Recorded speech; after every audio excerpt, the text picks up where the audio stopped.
Magandang buhay sa lahat guys. For today's video, for today's vlog, ito muna ang unahin kong i-upload guys kasi medyo mahaba-haba ito.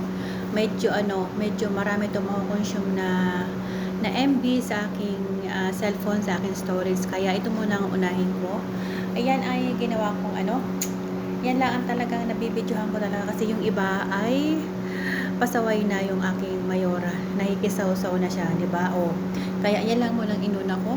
Yung inuna ko dyan ay yun lang pala nakukuhanan ko ng video halos kasi nga yung iba, yung amo ko na, yung anak niya amo ko nakikialam na sa pagmi-mix.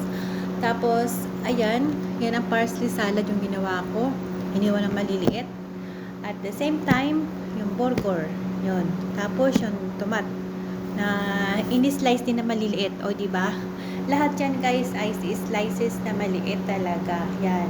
Hindi ko inubos lahat ng mga ingredients dyan. Kahit yung parsley, yung bagdones ay binawasan ko yan kasi maraming salata halos halos 4 na klase. Hindi ko na anuhan ng iba kasi busy na talaga. Tapos maraming bisita. Tapos yung iba nandoon na sa lamesa, sa labas. Doon sa salas, doon sa kainan. Kaya, iilan na lang talaga na ko. Pero okay lang, at least, meron pa rin ako i-upload para sa aking mga content. O, diba? Especially dito sa long form video ko.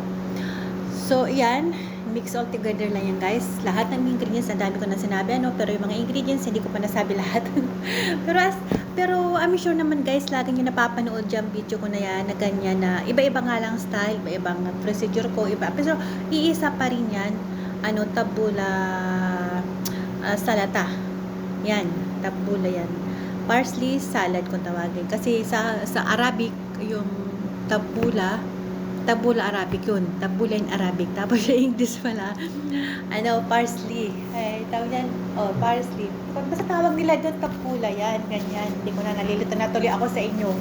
Kaya, ganyan lang yan. Hindi ako makontento yan, guys, kasi nga, lahat ng ko, parang, hindi ako satisfied kasi binawasan ko lahat. Kasi pag hindi ko naman binawasan yan, guys, pag nalagyan mo kasi ng sauce yan, guys, na siya, yung magiging, na siya, tawag niyan, malalanta na ba? Kumbaga ay lamog na siya. Dapat yan kung tawag niyan, dapat yan kung gusto mo magtira, huwag mo munang i-mix lahat, especially yung sauce at saka yung kamatis, yung tomato kasi maglalanta siya.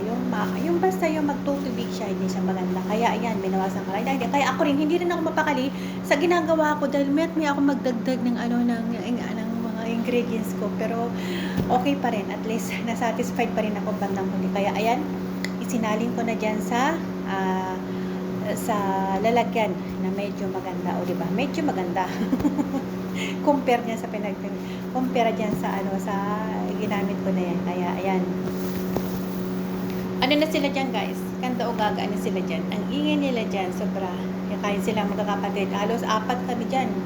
4 na magkapatid na dyan. Tulong-tulong na kami. Yan. Kaya yan. Ako talaga wala na akong pakialam sa kanila. Kasi alam nila nagbibideo ako. Sabi ko, i-mute ko na lang to habang mag-voice over na lang uli ako. Kaya ayan. Nag-toppings na tayo ng